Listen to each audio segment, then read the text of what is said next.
This podcast is sponsored by SuccessDay, an HR IT consultancy firm. I am Karlijn L'ortye, and you're listening to the podcast Meet the Mavericks. Hi, I'm Anne Jake, and this is Meet the Mavericks, an HR tech podcast by SuccessDay. In this series, we interview CEOs and founders of new, innovative HR tech solutions. We get to know what drives them and what their products or services are all about. Hopefully, this podcast brings inspiration to the HR community, celebrates entrepreneurial mavericks, and closes the gap between HR and tech. In this week's episode, we're joined by Karlijn L'ortye, founder of Meet the Movement, an innovative platform using AI, matching employers and employees with regards to volunteer work. Today, we're going to talk with Karlijn about her journey, the highs and the lows, and what makes Meet the Movement special. Welcome to the studio, Karlijn. I'm so proud of you that you made it here because you have broken your wrist and you're still here. I know. Yeah. The sport is not that healthy as I thought it was. But yeah, with a game of padel, I broke my wrist. Yeah, but I'm here. Well, it kind of shows your attitude because 20 years of entrepreneurial experience. Tell me, how did you even start? After mid-school, HAVO, I was 17, I started working, and up until 22. And from that age, I started full-time entrepreneurship. Yes. Career, so to say. Now, I'm super curious. Can you still remember the day or the moment that you came up with the idea of Meet the Movement, the topic that we're going to talk to you about today?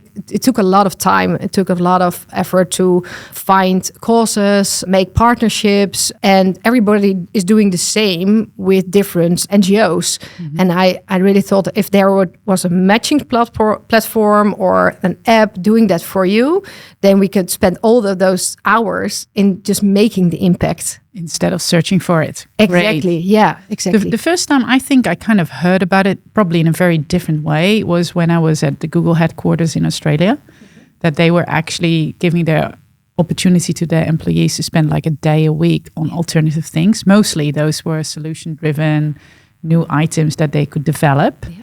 But since when do you think the first companies in the Netherlands start thinking about giving employees the possibility during work time to actually contribute to society? When did that kind of start? Oh, I think, I'm not sure because I didn't do the research, and there is a very good researcher in my board of advisors, but he told me that it's almost 20 years ago that the first company started with it. They knew that they could use their talents and time to help nonprofits. Yeah. But in the last few years, you see an upcoming trend that it's just a part of the work to be done, and the new generation really asks for it. They don't want to work for full time. They want to contribute to the world, make a positive impact. So they really looking for an employer who provides that as well. Mm-hmm. So it has been around for a long time by the name of corporate volunteering, or in Dutch medewerker vrijwilligerswerk. Yeah. But just the last few years, it's coming up and more popular. Yeah. Just hold there for a second, because maybe some people are lost. So I'm just going to clarify a little bit. But Meet the Movement, as I understood it, so please correct me if I'm wrong, I think I quote yourself from another podcast that I listened to as prep, but it's more like a funda, like a matching platform using AI, matching employers and employees who are looking for volunteer work. So either offering it or actually posting it on it. Yeah. So tell me a little bit, how does it work? Meet the Movement works in a way that we onboard employees and they discover their ikigai. Have you heard of ikigai? Is that the Japanese? It's the Japanese way of finding what the world needs, what your talents is, your purpose. Yeah. Exactly. So we built an onboarding test based on ikigai. So we know the interests, the talents, and the skills of the employees. Yes. Ooh. And this is really cool for the HR listeners, because you really use volunteering as a development opportunity, a personal development opportunity. So there is no matching platform which is based on the employee skills and interests. So I kind of thought it was just kind of posting, you can read to people of a certain age, or you can do this, or you can do that, but it actually starts first with the employee. Exactly, yes. There it starts. And of course, meanwhile, we are talking to the NGOs who really want to make impact and need the volunteers. But what we do with them is we make courses, projects. We call them moves, which they need special skills or So we match basically on the move, on the project, what they need to make impact. And the employee doesn't have to look into the vacancy data bank, but they get this offered. Based on the profile that they complete. Exactly. So when you log in as an employee on Mode Movement, you just see 3 courses with a percentage of the matching. And then when you look into it and you think, oh, this is really something for me, I know it is something because we matched it. Yeah. And then you apply for it. And then the NGO can look into the profile without a name and just anonymous. Okay. And they can accept you. And then you have a direct link between the employee and the NGO. And in that case, the HR, the community team, CSR team, or everybody who was involved in doing in organizing corporate volunteering is just out of that loop. And we are not in that loop as well. And there's a direct communication. And what we see is if they are directly in contact, they more understand the way the NGO works, what they have to do, and they Can I just check that I understand this correctly? So the moment the match has been made, then the company that is offering the volunteer work and the employee, they kind of go offline and discuss when they are coming and which date and all of that stuff. Yes. So how do you go about certain companies that, I don't know if that even happens, but when you offer Mode Movement to a certain company, are there any criteria that they ask you to take in mind when you ask the AI intelligence kind of to select? Like, I don't want them to work for NGOs like ABC, or I in particular want them to work for something like this. How does that work? The way the companies can provide a boundary to what the employees can do is that we put in the platform the Sustainable Development Goals, and the company chooses the goals they were contributing to. They're passionate about. So exactly. If they're very excited about sustainability, or they're very excited about diversity and inclusion, it kind of tailors the selection. Exactly. And another thing we are doing, that if they already have a partnership, which we see with the bigger companies, the corporates, they have partnerships with bigger NGOs and associations, they can put that in as well, and that will be highlighted. So as an employee, you see the highest match, you see the volunteering work nearby, the address you gave, as an employee, geography wise. Exactly. And the highlighted, which is a partnership with an NGO, with the company. So can you tell me a little bit about the business model? I'm just curious. I mean, does the company pay for this? Does the employee contribute to it? I don't know. Is it sponsored? How does it work? The business model is that the company is paying for this, like in a double way. I always said that they give time, of course, through their employees. But they are provided with a system by the matching, and they pay a license to use the platform. The NGOs don't have to pay. They pay actually by community building. So they put their courses. They are in contact with the employees. They do the reviewing, the qualitative and the quantitative reviews. So they really help with reporting and the data in the platform. So the business model is actually that it is a platform for corporate volunteering for companies. But besides that, the NGOs are even as important as the companies are. The company. Yeah. And do they pay like per each employee doing a voluntary work, or is it like a yearly membership, or how does that work? Yeah, it's a yearly membership with unlimited matching. And that's really a development we see, that every employee has his own dashboard, and he can see the hours spent, the hours left, but also on which talents they developed or what SDGs they gained. Exactly. So when we're talking about skills-based volunteering, we really provide the data. You can show that the impact you're making also has an impact on the employee or an employee group. Oh, amazing. And you can also make leaderboards within the departments or different business units and even countries. So you can, in every level, you can see, you can challenge each other to do the good things. That was actually a question. Is this only based in the Netherlands, or where are you based? The name is English. Yeah. I have to tell something about the names. One sidestep. a lot of people ask me, why Mo? What is Mo? What does it stand for? And this comes from you got me time, which is time for yourself, and Mo time is time for somebody else. Yeah, I love that. So my ultimate mission is that we all talk about like Mo time in a way we talk about me time. That you need me time, you need Mo time as well. So yeah, that's what we're like. Really our purpose that not only we put it in volunteering, but there's a lot of informal volunteering, just looking after each other and being there for others. So Mo the Movement will be internationally. We're focusing on the Netherlands.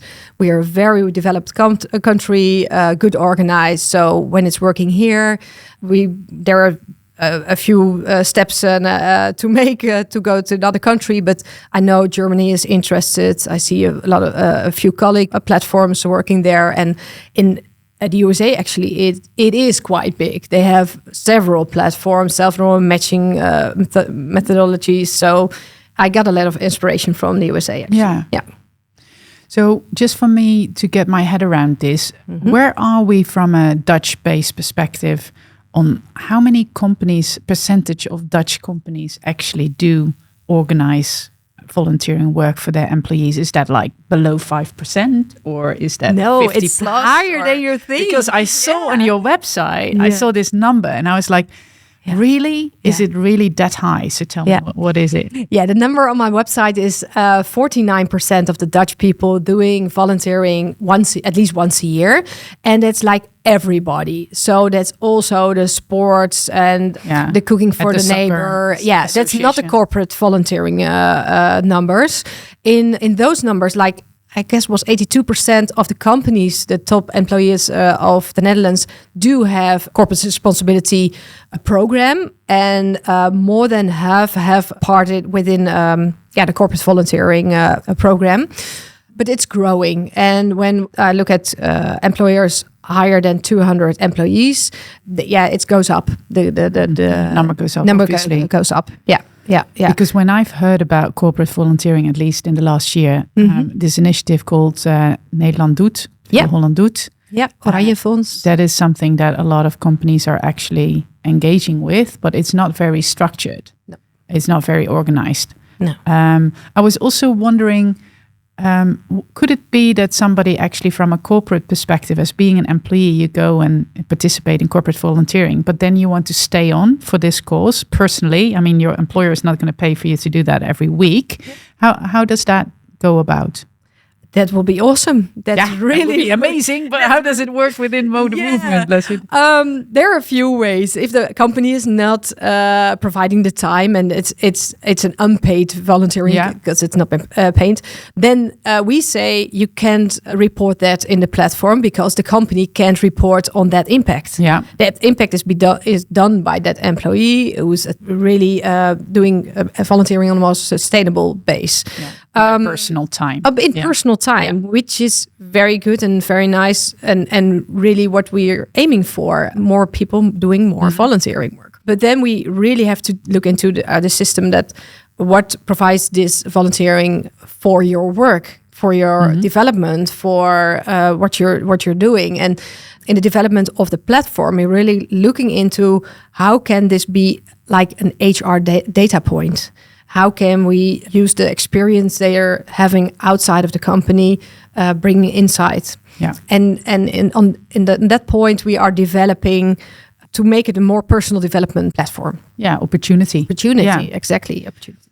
Now, because it's a bit of an HR tech podcast, and we've been talking about the HR advantages of this, right? I mean, I assume that there are quite a lot of HR advantages. I'm going to ask you in a second. But before we go there, I first want to talk about the tech side of things. How did you set it up? I mean, did you use techies in another European country? Do you have your own tech team? How does it work? At first, when developing this idea, I designed a structure, a wireframe with a company which could do it in JavaScript. It's like really development from scratch. And when we did these design sessions, I got a number which it would cost. And then I was looking for investors. So that's really the road I took. And then in my search for investors, I came across a company who did low-code. And low-code, you know, Salesforce, of course. And Salesforce is a low-code platform. You can develop quite easily. WordPress is low-code. So you don't have to know JavaScript, and you don't have to develop with like hardcore developers. So I came across this low-code company, and they were willing to invest in Mode Movement as well. So I was like, okay, maybe first I wanted to have a bag of money just to bring to the JavaScript developers, and now they saying no, come with us. We pay the full development, and we're in it together. So I started working with them, and this company is called Quatronic, and they are my investor, and they have the developers, which are 2 Dutch girls. And we started working on Mode Movement with sprints, and I became a product owner, which I don't have a tech background at all, but you know, it's quite logical thinking, and with low code, like everybody can develop. And that's, I think, a typical Karlijn mindset. I'm not sure about that, but you managed to do that. Okay. Yes. Maybe that's true. Maybe that's true.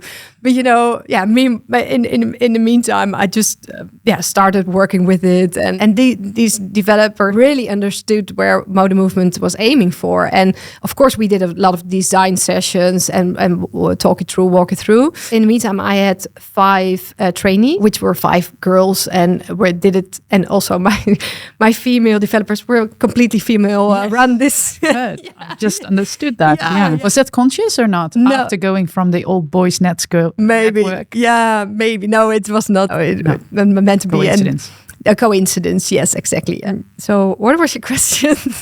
Now, how this whole tech part came about? So you got an investor. I got. You got 2 local ladies, so to say. You had some trainees, and you built it in low code. Yes, exactly. Within a few sprints, and that was a big celebration that we could make this within 3 months. I just wanted to ask. Yeah, and I actually understand most of what you said because I have an HR tech company myself, so I kind of know how it is to start it up, especially using technology and not knowing anything about it. So I'm super proud of you that you managed to do that. But in 3 months, that is amazing. Yeah. Is it that simple? Or was it a pressure cooker? Or it was intense. It was really intense. And we did the daily stand-ups. We had a tight schedule. We're working with the 3 of us full-time on it. No, it was...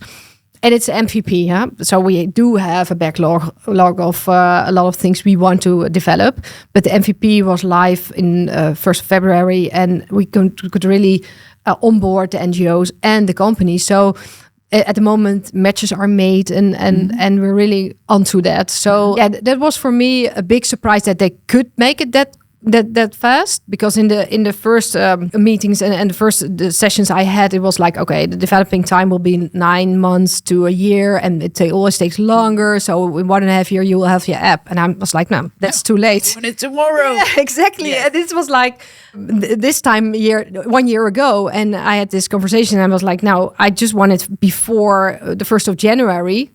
Which is very ambitious, but you know, it became the 1st of February, and because of the CSRD, this year, because the CSRD is running from this year on from the biggest companies, and I wanted that data and to get started as soon as possible. Yeah. How many employees have you had on your platform so far? Because I think you started it in 2023, right? And you have to go through the whole design process and launch. So where are you now on your journey?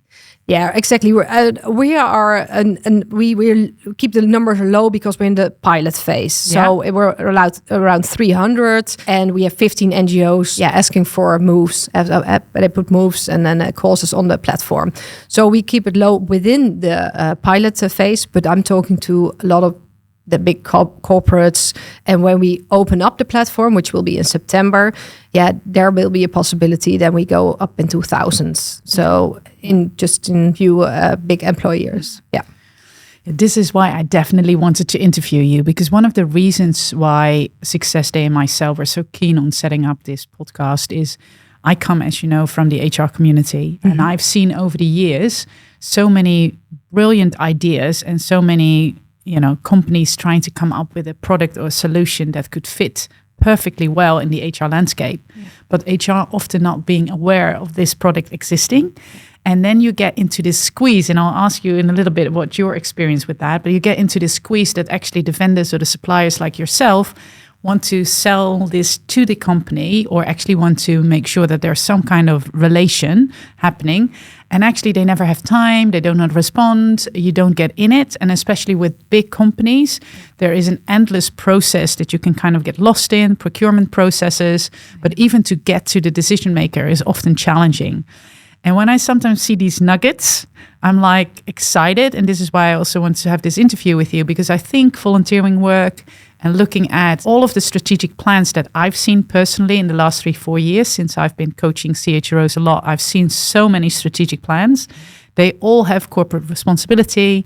They all have, giving back to the planet or giving back to community or society or some kind of purpose. And there's not a lot of tooling except for that one day a year that some companies say, we will join the movement of not Mo, but Nederland doet or something like that. And they're also missing the opportunity to actually add value to their employership, like being a top employer or being a popular employer, to actually utilize something. So when I learned about your platform, I got excited and I wanted to give you the opportunity to talk about it. So hence why we're here today. But one of the things I'm curious, how has your experience been so far, or in the past, or I don't know if you haven't had any yet, what is your expectation working with HR in this matter? How you're going to sell it? Yeah, very good question and very recognizable, because what happens, I talk to a lot of different groups, and because of my network, most of the time I come from top down. Yes. That's a bit easier, so little less steps. The first question I ask in the top is that how much time do you provide them? Is it one day a year? We don't go start talking, because when you're on a platform like Mo, you want a lot of matches. And you don't want one match a year. So when they provide one day a year, I'm like, okay, just put somebody on it, just make a partnership. And then, but even if they have like 190,000 employees, because you would think 190,000 days is also a massive contribution. Yeah. But you're tough. You're like, I'm tough. Minimum. Exactly. Because they think that it is a little bit arrogant to say, because if they think that with this 190,000 one day a year, they count like, oh, this is the worth that we are giving, but they're not giving that. Because if they organize a day, for example, with 50 people going to this NGO, doing something, or an NL Doet Day, what is the impact on that? And 25% maybe will join that day because it's still voluntary. So in the end, providing just that much of time, it's not making any impact. No return on investment either for none of the parties. Exactly, because you're also doing something which maybe meets the interest of 3% of the people. And do you develop your personal skills? No, because you're going in a group, just going after each other and walking there, or they're painting a wall, and that's not the impact you want to make. So the first discussion, the first meeting I'm having, okay, what is your intrinsic motivation to do this? Are you really willing to give the people the freedom to choose which fits their interests, their skills? Then we can do something for you. So how many days then? What is the minimum? At least 4. At least 4. So once every quarter. Yeah. And do all the employees need to participate? Because I can also imagine if you would set as a CEO saying, okay, we have this great initiative. We're going to do corporate volunteering. We have Mo the Movement. We will work on your skill set. We'll contribute to the planet. Yeah. You can spend 4 days of your year contributing to society. And somebody says, I don't want to. And here comes HR in the game. I thought something is coming up. Definitely. Just check with these people. What are they doing on personal development? Which trainings are they going to? What do they want to develop themselves? And then maybe you can choose on a volunteering base to develop the skills. So instead of going to a training in a group or just doing that e-learning, let somebody do something within these like development opportunity of this skill, but outside of their comfort zone, outside what they used to do. So some people really need a little bit, the push encouragement. Exactly. So that's why I talked about an HR data point, because it is definitely a part of the employer journey. For example, I know a company, and when there's somebody onboarding, they go together on a volunteering activity to get to know each other. So it's packing boxes for Stichting Jarige Job. Yeah, they have a good time. They make impact. They are working, and that's the way they get to know their new colleagues.